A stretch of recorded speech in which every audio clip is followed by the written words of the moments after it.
I found this little washstand on Marketplace for about $25. I needed a small cabinet for my new spare room. This fit perfectly. Let's get in there first and clean this piece really well with white lightning. I then use flannel to lubricate the drawer glides and remove the original hardware. To make sure that I wouldn't have any bleed through on this project from the old wood, I needed to use bonding boss or boss. I applied 2 even coats of white boss to this project.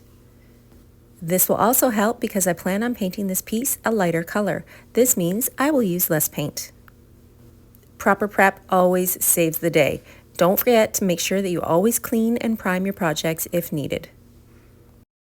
I'm going to use my Dixie Belle mud to add a raised stencil to the front top of the drawer.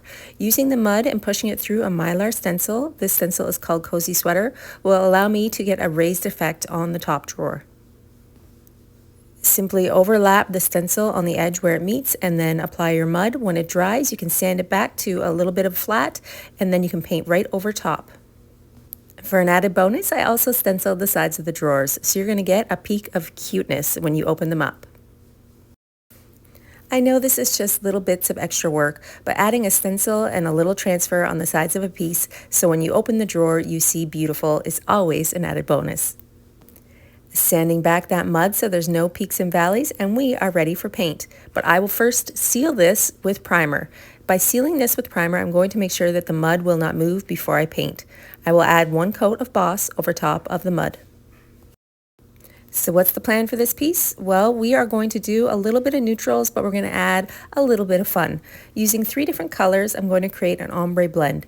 And then using a dry brush over top of the raised stencil, it's really going to make it pop.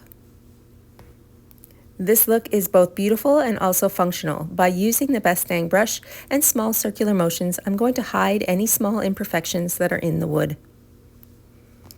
And when your paint has dried, you can simply seal it with any of Dixie Belle's clear coats or Dixie Belle's Best Dang wax.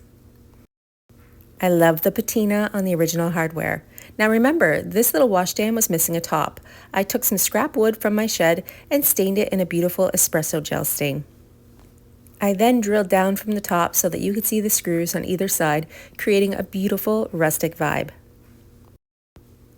I love the color palette in this piece. It's so soft and beautiful. That raised stencil design really creates a beautiful detail on the front drawers. And that original hardware is just the chef's kiss.